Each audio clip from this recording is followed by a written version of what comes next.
curso de Filosofia da UFMT. Vamos entrevistar hoje 2 técnicas administrativas do nosso curso, a Geisa e a Jussara, e o chefe do departamento atual, o professor Luiz. Queridas, a gente sabe a importância do trabalho, né, de vocês no curso e que nada anda sem o trabalho de vocês. Geisa, você pode contar um pouquinho para a gente como foi a sua chegada no departamento, no curso de filosofia, por favor? Sim. Bom, eu ingressei na UFMT em outubro de 2008, né? Fiz um concurso público. Na verdade, eu sou filha da UFMT, né? Eu me graduei na UFMT e agora estou como servidora já há 17 anos, né? Que vai completar. E foi assim, eu cheguei num momento que foi em 2008, o curso já tinha 8 anos de atividade, né? Eu encontrei professores muito receptivos, muito humanos, como ainda é até hoje o departamento. Ainda bem, a gente tem que ressaltar isso. O departamento, ele sempre acolheu e abraçou muito bem, principalmente, falo por mim, né? E assim, eu entrei num momento em que o curso estava na iminência de receber uma visita do MEC para reconhecimento, renovação do reconhecimento, né? Então, assim, eu já cheguei logo engajada em ajudar em toda a estrutura, tanto administrativa quanto principalmente estrutural, de equipar salas, ajudar a terminar, equipar laboratórios e tudo mais para que o curso realmente conseguisse sucesso, né, em toda a visita que ele iria receber do MEC. Eu encontrei alunos também que a gente traz até hoje, né, como amigos, são alunos que permaneceram também na universidade, se engajaram, né?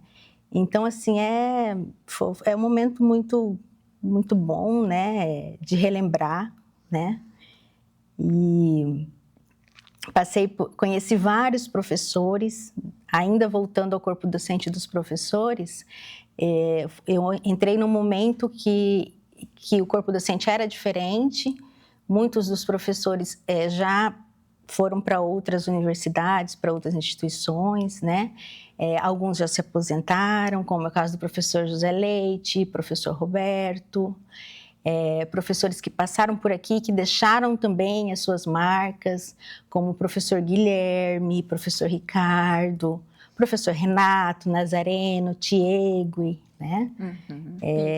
E muitos que entraram ali junto comigo, mais ou menos no mesmo ano, e que permanecem até hoje, como o professor Walter, professor Ari, né? O Rodrigo. Professor Rodrigo, que veio um pouquinho depois, professor Rodrigo Alessio, se não me engano, eles vieram em 2012, eu já estava no curso, mas que caminham hoje ainda, né? Junto conosco. Sim. E relembrando um pouco a respeito dessa visita do MEC, ela já tinha acontecido antes, né, para a certificação do curso. Isso quando o ICHS ainda não existia. Sim. Ela foi lá no IEL, né? Sim. O curso de filosofia começou a funcionar no IEL, as primeiras turmas, e quando você chegou, já estava funcionando o bloco do ICHS? No ICHS, já era uma sala 29 do bloco ICHS. Então já foi agora num novo local, não lá no IEL. Uma conquista do Instituto, né, de Ciências Humanas. Sim, com certeza. Eu me lembro dessa ocasião, a gente participou do fórum do ICHS, levantamos com a professora Lília, de História, as necessidades do Instituto, tanto estruturais, né, de salas de aula, quantos cursos tinha, de biblioteca setorial, de necessidade de servidores, de professores, né, de banheiros, tudo isso a gente fez em parceria com os professores e os alunos, docentes e discentes. E aí, quando você chega, o ICHS já tá fundado, já está estruturado, e você começa o seu trabalho. Isso, exatamente. Que legal. E como que você vê assim essa jornada de lá de 2008 até os dias de hoje, os desafios que você viu e como que o curso está caminhando? Eu não posso negar que a gente vê um crescimento, né? Assim, podemos dizer que seja um aprimoramento, né? As coisas a gente vai conseguindo identificar as carências, tentando sanar essas carências, né? Tanto na parte administrativa quanto na parte estrutural, né? Mas eu acho que a maior diferença está mesmo no perfil dos alunos. Quando eu entrei, o curso ele tinha uma estrutura de 2 modalidades juntas. Quem entrava, então ele se graduava como licenciado e bacharel. Foi o meu caso. Foi o seu caso. Aí nós tivemos uma reforma, né, uma reestruturação curricular, e de 2010, quem entrou a partir de 2010 já tinha que optar, ou ele entrava na modalidade de licenciatura ou de bacharelado. Sim. E aí eu consigo perceber um pouquinho a diferença de perfil, porque quem ia para o bacharelado geralmente já era aquele aluno que buscava uma segunda, terceira graduação, já tinha alguma coisa já sólida na vida. Sim, o perfil, né? Um perfil, E geralmente quem entrava na modalidade de licenciatura eram alunos mais jovens, geralmente, que procuravam, de fato, um emprego, né? Sair dali para poder ir para o mercado... Atuar como professor. Atuar como professor, exatamente. Já ir para o mercado de trabalho. Então, eu percebi muito nessa mudança de reestruturação curricular. E depois desse tempo que você vem trabalhando, as dificuldades e os desafios para fazer o mestrado, você também estava lá nessa época? Sim, eu estava lá, eu acompanhei todo, assim, em partes, né, o trabalho do professor Tiegui, né, que foi quem liderou primeiro para estruturar o mestrado. Para estruturar o mestrado, exatamente. E aí partia desde aquisição, né, de materiais, de equipamentos, de uma sala, de um computador, de impressoras e toda a parte administrativa, né, que é também para construir tudo e edital, né, e processo. E dessa maneira surgiu a necessidade de termos mais um servidor administrativo. Sim, voltado especificamente para atender essa área de pós-graduação. E aí que entra a Jussara na nossa história. Aí entra a Jussara. Jussara, você pode falar um pouquinho como foi a sua chegada no departamento? Então, eu cheguei na coordenação de pós-graduação em filosofia em julho de 2016. Antes eu já havia me graduado em História, em 2004, 2008. Ingressei no mestrado em História, na época, né, que era um dos poucos que tinha. Terminei o mestrado e fui trabalhar fora. Consegui passar no concurso de 2016. Quando eu cheguei lá no ICHS, já nessa nova estrutura, a pós-graduação, eu fui recebida pelo professor Tiegui, à época, né, que era o coordenador. Era uma sala separada do departamento, uma sala ao lado, que é a sala 30. Na sala, assim, era bem simples, né? Computador, uma impressora. Cheguei, me ambientei, o professor me recebeu muito bem. Comecei a trabalhar, tive pouco contato com a graduação até o momento. Inclusive com a Geisa mesmo, foi bem pouco, porque eram portas separadas, cada uma ficava fazendo seu trabalho, eu ficava lá no meu cantinho, né? Recém-chegada, assim. Depois que a gente foi se ambientando, eu fui a conhecendo tudo. À época, o curso tinha 2 anos, né? A primeira turma foi de 2014, eu cheguei em julho de 2016, então, se eram poucos alunos, né? A demanda em si de trabalho administrativo não era alta, né? E como à época não havia o SEI, era questão de o sistema da pós-graduação para trabalhar nele, atender telefone e enviar e-mail. Presencial? Presencial, tudo presencial. Sim. Tudo presencial. Agora, pós-graduação, o aluno precisa se cadastrar no SEI e fazer bastante coisas na área virtual, digital. Isso. Em 2017, houve a implantação do SEI, né? Sim. Nossa, o trabalho administrativo melhorou muito. Muito. Até então, eu né? Para não esperar, pegava os processos do dia, saía às 4h30, subia até o casarão, protocolava tudo do dia. E era assim, de 2 em 2 dias, dependendo da demanda, né? E já tinha o ligeirinho? Não tinha. Tá vendo? Não tinha. Aí eu me deslocava. Olha só, que servidora pública exemplar. Pois é. Aí a questão da correspondência, tem até o SEDEX, né? Era SEDEX. Ou seja, havia uma banca de qualificação, professor externo, de São Paulo. Aí fazia-se a ata, né? Para enviar Aí o professor ia material embora. impresso. O professor ia embora para a cidade dele, a ata era feita, assinada pelos professores dali do departamento. Eu levava a ata até o casarão, aí protocolava o SEDEX, enviava. Aí o professor assinava lá e devolvia via SEDEX também. Então, olha a diferença hoje em dia, né?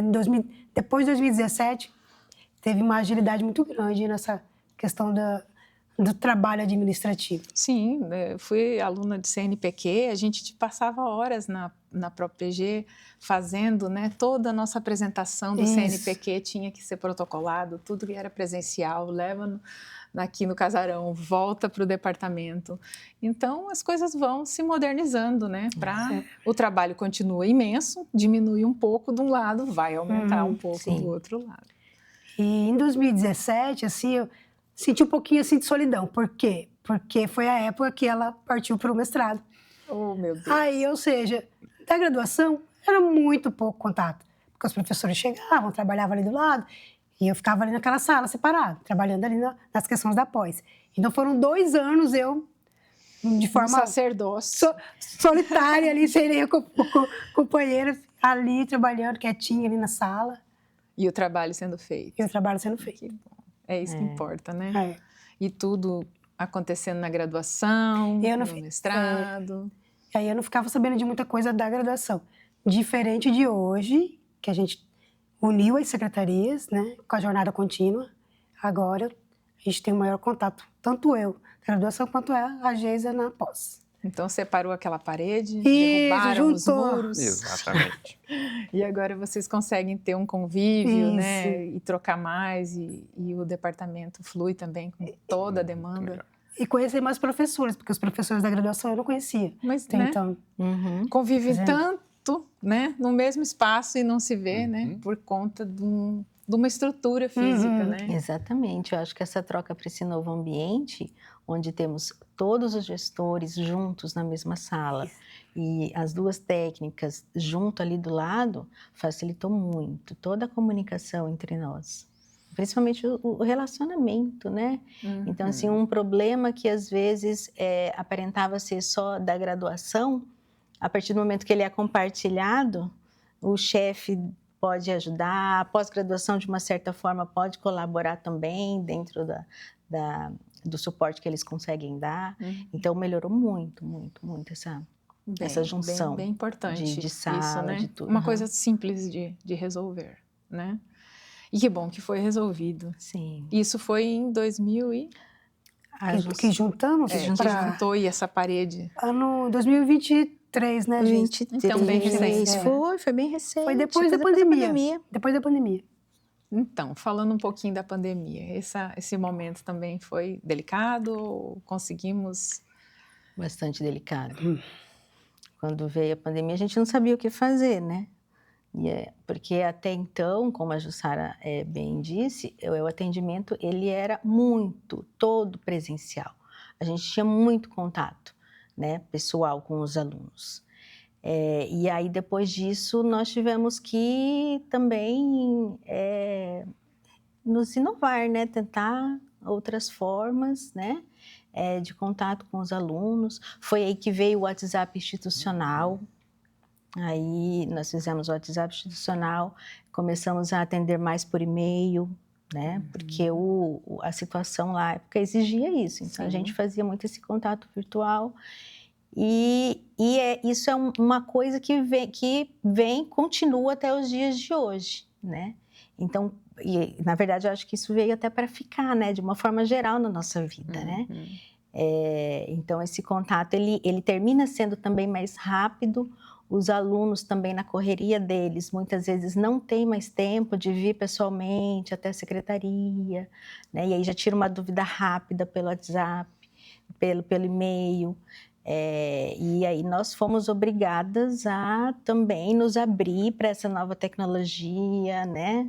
E aquilo que é presencial ficou estritamente mínimo, né? E existem alguns alunos que preferem. A gente vê, tem alunos que gostam de ir pessoalmente, conversar, né? E isso é bom também, né? Uhum. Aquilo que dá para ser feito no espaço virtual, né? Porque também implica os deslocamentos, né? Sim. Então, não tem necessidade, mas também estar ali também é muito bom ainda, né? Fazer o contato presencial. Então, agora vamos conversar com o professor Luiz. Conta um pouco para a gente, professor Luiz. O senhor é chefe do departamento, fala para a gente seu nome, um pouquinho da sua graduação, da sua formação, vamos relembrar isso e compartilha com a gente essa chegada sua ao nosso departamento e ao curso de filosofia. Ok. Muito obrigado por me receber. Meu nome é Luiz Paulo da Casa Sichowski. Eu sou atualmente chefe de departamento. Esses são cargos que eles mudam bastante, né? Cada mandato tem 2 anos, então eu não prestei concurso para ser chefe de departamento, Sim. né? Esse bastão vai sendo passado praticamente por todos os professores do departamento. Em algum momento vão assumir essa função. Meu histórico acadêmico é bem atípico. Até na filosofia, ela é bem mais receptiva a pessoas com uma certa graduação, formação um pouco mais errática, digamos. Eu, na verdade, sou bacharel em Ciências Econômicas e Administração de Empresas. Olha que ótimo, né, gente? Chefe de departamento, é isso aí. Meu mestrado foi em Sociologia Política. Esses 2 estágios da minha vida eu fiz na UFSC, as 2 graduações não foram na UFSC, uma foi na UFSC e outra foi na UDESC, eu fiz concomitante, mas tudo em Florianópolis, lá em Santa Catarina, né? Da onde eu sou natural. E o meu doutorado, daí sim, eu fiz alguma coisa em filosofia, sou doutor em filosofia, e aí eu fiz na PUC do Rio Grande do Sul. Sim. Então, eu concluí meu doutorado em 2017, e foi o ano do meu concurso, 2017, mas eu fui chamado, até curioso isso, eu estava lembrando agora, a gente conversou um pouco antes, né? Estava lembrando desses momentos. Fui chamado no Diário Oficial, se eu não me engano, foi no dia 27 de dezembro. Então, foi um presente de Natal. Foi um presente de Natal para mim, ser chamado pela UFMT. Foi um concurso bastante atípico, um concurso que marca bastante uma reestruturação do departamento, porque no meu concurso foram chamados 4 professores. Então, é um concurso que deu um novo gás assim, para o departamento, deu uma remodelada no departamento, porque estava precisando muito de professores. Então, assumiram junto com o senhor mais 3. Quem são esses professores? O Adriano, o professor Adriano, o professor Mário e o professor Breno. Então, vocês vão conhecer eles em breve. Então, foi um processo bem atípico. Acho que não é tão comum um departamento ter um choque de renovação tão grande assim. Sangue novo chegando. Exatamente, mas foi necessário, né? Porque ainda hoje a gente conta com poucos professores, porque faz tempo que não tem mais entrada, né? Essa tecnicamente foi a última entrada de professores no nosso departamento. De lá para cá a gente perdeu 2 professores. Um passou, o professor Gabriel passou em outra instituição, né? Num concurso lá na UFRJ, e o professor Roberto, que se aposentou. Então, a gente perdeu 2 professores desde que eu assumi. Eu falei, meu concurso foi em 2017, eu assumi oficialmente 12 de janeiro, foi nas férias, 12 de janeiro de 2018. E por que foi tão estranho, né? O concurso, tecnicamente, era para uma vaga. Então, era um concurso de uma vaga, e por que chamaram tanta gente, né? Porque aconteceram alguns acasos, né? Um professor se aposentou, foi o José Leite, eu acho que foi a vaga extra. E o professor Tiegui, né, que a Geisa comentou antes, que foi um dos responsáveis, um dos principais responsáveis pela constituição do PPG, né, do Programa de Pós-Acadêmico, ele passou num concurso em Santa Maria. Concurso que eu fiz também, que eu e o Mário fizemos também, e o Adriano acho que também estava. Então toda essa turma já estava assim comprando em um monte de concursos pelo Brasil, curiosamente, né? Enfim, então por essas razões assim começou a ter um monte de demandas extras e obviamente o departamento, né, como tinha um monte de gente aprovada, né, resolveu chamar. E acabou, então, que ingressamos 4. O Adriano entrou um pouco mais cedo, porque ele foi o primeiro lugar, então essa vaga era menos complicada. As outras precisavam de mais um processamento burocrático, né? Chamar, apesar de ter a vaga, tem pessoas aprovadas no concurso, então tem um processo um pouco mais demorado. Aí, como eu comentei, saiu no fim de dezembro essa convocatória, né? E aí a gente foi assumindo aos poucos, né? O Breno, acho que no dia 10, eu no dia 12, e o Mário em fevereiro, se eu não me engano, porque o Mário é um estrangeiro, né? E daí teve alguns problemas burocráticos adicionais para entrar. Enfim, depois ele conta a história. Então, aí também muito atípico a minha entrada no departamento, né? Qual era como a UFMT estava me recepcionando? Era todo mundo de férias, né? Então o departamento estava todo de férias. Quem me recebeu oficialmente, porque o chefe tecnicamente tem que receber, a gente tem que se apresentar na unidade, né, quando nós somos chamados para efetivar os trâmites burocráticos. E aí quem me recebeu foi o professor Adriano, que era substituto, então a pessoa que foi aprovada no nosso concurso, chegou um pouco antes, também foi quem nos recebeu no departamento especificamente, né. Aí, enfim, tem um lado bom de você assumir nas férias, né? Que você tem um pouco mais de tempo, pode se organizar um pouco mais, questões práticas, né? Então, teve esse benefício. Outra coisa que eu lembro bastante é que a UFMT estava com um calendário atrasado. Hoje a gente ainda vive essa realidade, era a realidade lá em 2018, né? Em que, tecnicamente, era o semestre 2017/2, né? Então, eu assumi metade de disciplinas a partir de fevereiro, se eu não me engano. Então, o meu primeiro semestre foi um semestre quebrado, com um monte de disciplinas, muitas disciplinas fora do departamento, né? Porque, geralmente, imagina, se 4 professores foram chamados, imagina a defasagem que existia para atender as demandas do curso, né? Do departamento como um todo, né? Não só as disciplinas do curso de filosofia, mas as disciplinas que o departamento oferece para fora, né? Em todos os cursos, né? Exatamente. E aí, bom, uma política racional a gente tem um cobertor curto, então a gente não privilegia as disciplinas externas, né? Então, com essa entrada de um monte de gente precisando de carga horária para cumprir, aí eu peguei um monte de disciplinas fora do curso, inclusive peguei estética, que é bem longe da minha área, mas enfim. Estética, o senhor lecionou em qual departamento? Em arquitetura, no curso de arquitetura. Que legal. E essas experiências nos outros cursos, nessas outras áreas que os professores têm que também atender à universidade, como foi essas experiências? Enfim, eu acho que nesse momento, talvez um pouco traumática para os alunos desses cursos, porque a gente chega muito empolgado, né? A gente chega tendo acabado o doutorado, né? Numa rotação, num nível de pensar a filosofia muito, muito, muito sofisticado, muito pesado, né? Com muita demanda. E a gente tenta dar uma replicada, tenta compartilhar. Não, vamos fazer um grupo de estudos, vamos fazer... vamos estudar textos difíceis e tal, que não é muito adequado, principalmente para os outros cursos, né?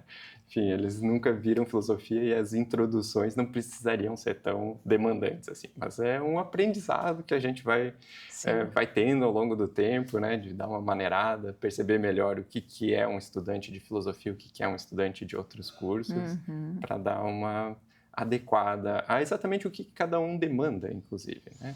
A filosofia é muito ampla, você pode contemplar muita coisa diferente e tem o problema que a gente gosta muito de filosofia. Então, a gente gostaria de discutir questões densas de filosofia, mas que talvez não seja interessante ter muitos espaços, né? Porque às vezes é até difícil para os nossos alunos, né? Exato. Do nosso curso, Exatamente. Acompanhar a nossa bagagem, a bagagem de quem já está terminando uma graduação, a pós-graduação, desse nível de doutorado, acompanhar, no curso, e aí nos outros cursos você não tem muito eco, né? Mas assim, os alunos naturalmente vão sentir esse choque. Mas como professor, assim, para você conseguir essa calibragem e voltar ao nível da graduação, como foi para você esse crescimento aí? Fundamental. Eu acho que cada vez é um aprendizado, é um processo de aprendizagem constante, né? Acho que ainda não estou bem calibrado, ainda tem muito a calibrar, mas é interessante ver relembrar um pouco como foi a própria graduação e aí volta a minha formação errática também. A minha experiência de graduação em filosofia foi ao mesmo tempo que eu estava cursando o doutorado, que eu fiz o doutorado na PUC e eu entrei na graduação na URGS. Então, eu quase sou graduado em filosofia. Eu estava fazendo a graduação, inclusive, em 2017, quando eu interrompi a minha graduação para assumir o posto da carreira docente aqui na UFMT.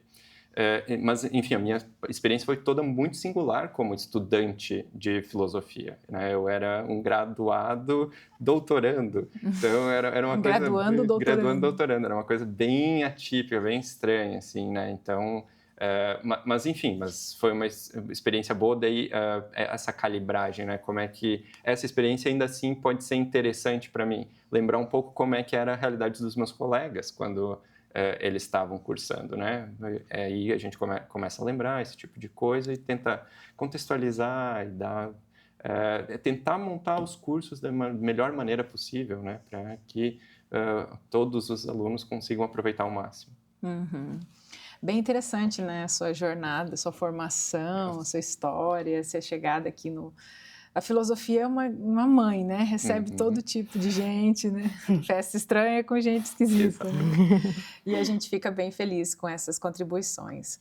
E agora, assim, o senhor voltou para o curso, está dando aulas lá, como é que está sendo trabalhar com os nossos discentes da filosofia e, não sei, está trabalhando como chefe de departamento, como é que está? Então, geralmente eu tenho cargos administrativos, né? Minha experiência, então, se eu assumi em 2018, eu tenho 7 anos e meio de UFMT, né? E no terceiro ano, não lembro, 2019, eu acho, eu assumi a coordenação de curso do bacharelado, né? E quando a gente assume coordenações, a gente larga um pouco as obrigações de docência, né? De ensino, né?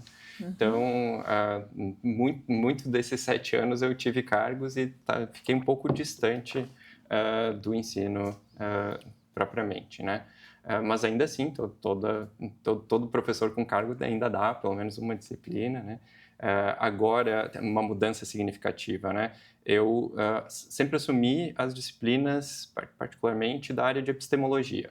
Antigamente, no currículo antigo, a gente tinha uma disciplina de teoria do conhecimento, sim, que era de 120 horas, que era muita coisa. Então, são 2 encontros semanais de 4 horas com os alunos. É uma disciplina bem intensiva, bem intensiva, né? Daí, precisei remodelar bastante isso, né? Agora, com o novo PPC, não existem mais disciplinas com essa carga horária, com exceção dos estágios, que ainda continuam com uma carga horária significativa, com uma rotina semelhante de 2 encontros de 4 horas semanais, mas agora minha disciplina ficou um pouco mais manejável, né?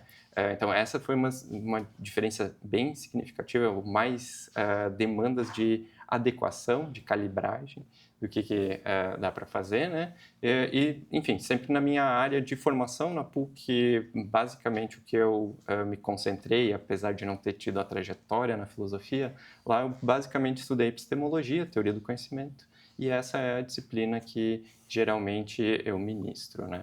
E agora, no nosso novo PPC, essa disciplina de epistemologia 1, que tem ainda as mesmas características de teoria do conhecimento, uma perspectiva um pouco mais histórica, mais ampla do que técnica, mas ela foi colocada no primeiro semestre. Então, a minha função é dar uma boa recepção para os alunos do que é fazer filosofia, com um viés um pouco mais técnico, mais voltado para a pesquisa do que para o ensino, né?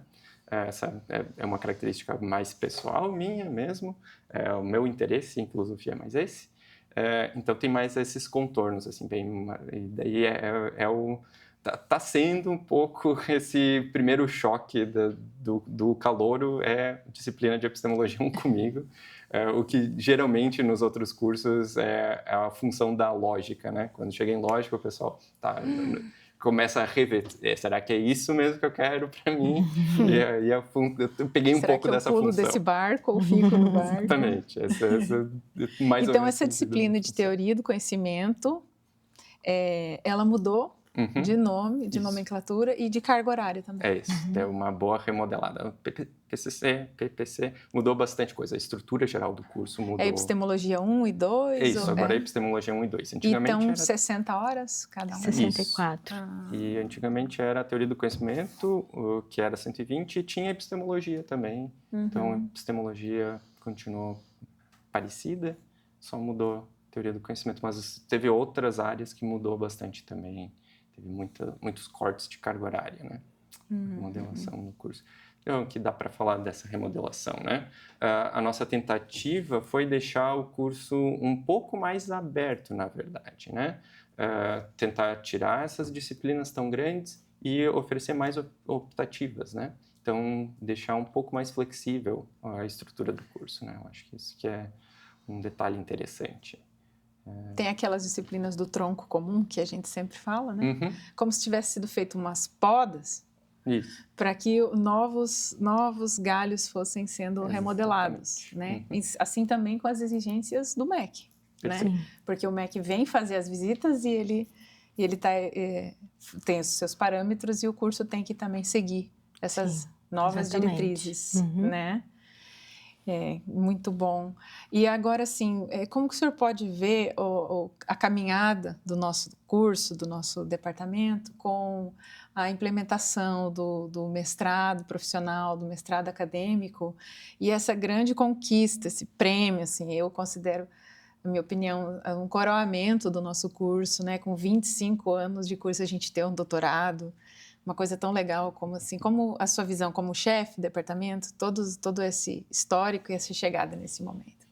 Eu acho que é fundamental isso que vocês estão fazendo, né? Esse resgate histórico para ver como as bases para chegar nesse ponto, né? Como elas foram sendo construídas, né?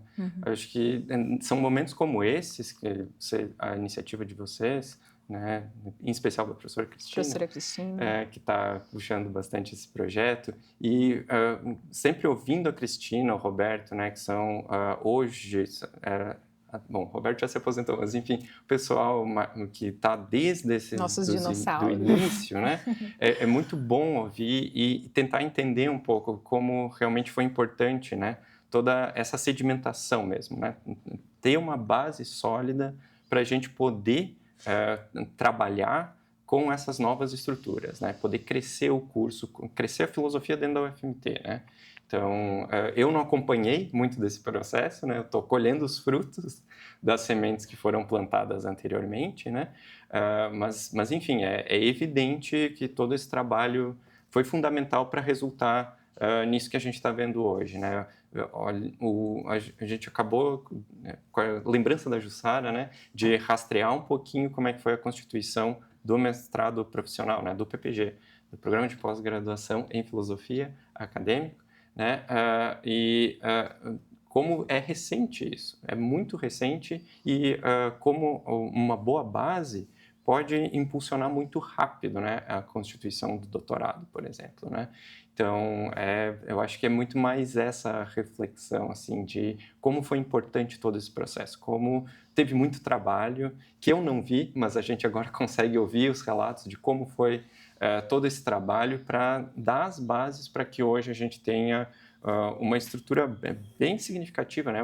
Uma especificidade da filosofia dentro do ICHS, dentro da UFMT, e como chefe do departamento, muito trabalho, né? A gente precisa trabalhar também para dar continuidade, né? Como eu comentei antes, eu faço parte da última entrada de professores no departamento. Então, agora com o doutorado, eu espero que a gente consiga, né, dar novas entradas, né, além de não perder os professores que porventura vão se aposentando, como o Roberto recentemente, né, que já tem concurso, já vai ter um professor para assumir a vaga dele, mas também ter novas vagas, porque os desafios e as demandas aumentam, né, e a gente precisa de mais esforço para continuar crescendo.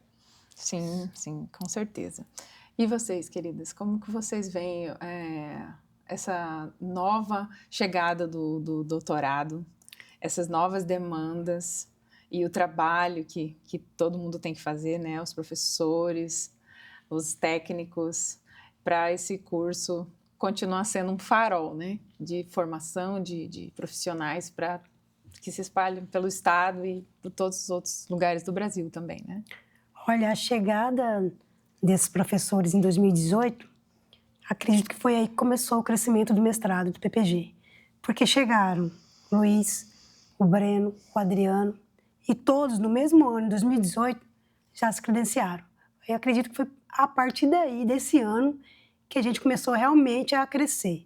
A passar do conceito 3x4, o trabalho imenso que teve em 2024, em busca incessante por documento, por assinatura, e foi uma semana intensa, assim, em contato com os professores, buscando meios de trazer mais professores, seja colaboradores, para poder compor o processo. Quadros, professores, doutores do doutorado. Doutores, isso. O APCN que fala, né?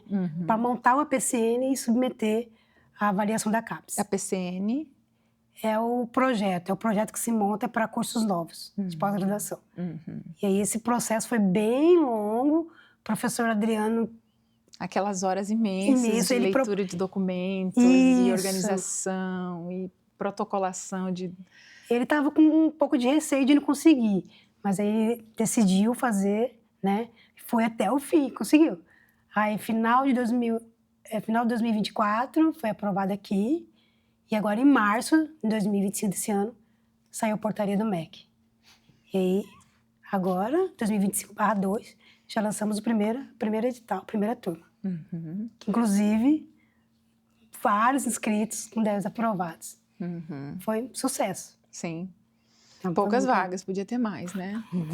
Se tivesse, eu tinha entrado. Eu bati na trave, né? Eu fiz a inscrição. Sim. Eu ainda comentei, olha, vai ter muito inscrito, vai ter. A procura foi bem grande mesmo. Sim. E a gente conseguiu aprovar todos. Eu conheci o professor Breno, o professor Mário, virtualmente, que eles estavam na banca da minha entrevista, e o professor Bernardo, que eu já conhecia. Mas foi uma experiência muito legal também participar dessa primeira inscrição. Vamos ver em breve, né? Não, já tem edital. Já tem edital. Dia 15. Eu estou examinando. Eu estou fazendo uma turma de aluno especial na educação, né? Mas, assim, eu acho que a oportunidade, né, dos nossos alunos estavam esperando durante tanto tempo, né? Eu, por exemplo, também já mencionei isso nas outras entrevistas, mas eu fiz meu mestrado no ECO porque a UFMT aqui, a filosofia, estava estruturando o mestrado. Quando eu terminei o meu mestrado, o mestrado em filosofia foi aberto, né? E aí eu falei, bom, vou esperar o doutorado. E aí eu entrei para o concurso público, que eu fui aprovada, e comecei a dar aula na escola. Então, quando você ingressa nessa chão de pátio de escola, você precisa levar também firme esse trabalho. Eu acabei me distanciando um pouco da universidade, da publicação, das participações. E também motivos pessoais, né? Tive filhos, e os filhos demandam a nossa energia. Então, ou a gente participa da infância deles, ou a gente deixa elas passarem. Então, foi também uma escolha, né? Mas eu nunca deixei de ficar encontrando os colegas e sabendo das semanas, participando como professora. Participei como professora no departamento, dei aula 2 anos aqui como professora substituta. Eu acho que foi a professora substituta que mais trabalhou aqui, porque meu contrato foi renovado por 3 anos. Eu soube que deu um problema até no sistema. Falei, professora, nós não podemos resolver isso. Eu falei, vocês têm umas ciências vocês têm informática, então vocês resolvam com o pessoal da informática, porque eu estava gestante e eles não podiam me mandar embora. Nossa. Então eu fiquei até o bebê nascer e mais a licença. E foi uma experiência muito legal, porque eu também fiz uma saga pelos departamentos, né? Dei essa disciplina de teoria das ciências humanas, né? No jornalismo, na comunicação, né? No direito, na biologia, na agronomia. Você vê diferentes discentes, diferentes interesses. Pessoas, às vezes, de outras áreas que não têm a menor interesse, né, estão cumprindo obrigatoriamente. E, em contrapartida, outras pessoas que se apaixonam por aquilo e acham tão interessante que eles consigam chegar a esses conhecimentos filosóficos na universidade, porque não imaginavam que teriam esse acesso, né? Às vezes é um curso muito mais técnico. Então, a filosofia vem formar esses professores, né, esses profissionais. Eu vejo isso. E a história do nosso departamento é muito bonita, né, que vem reunindo esses profissionais todos.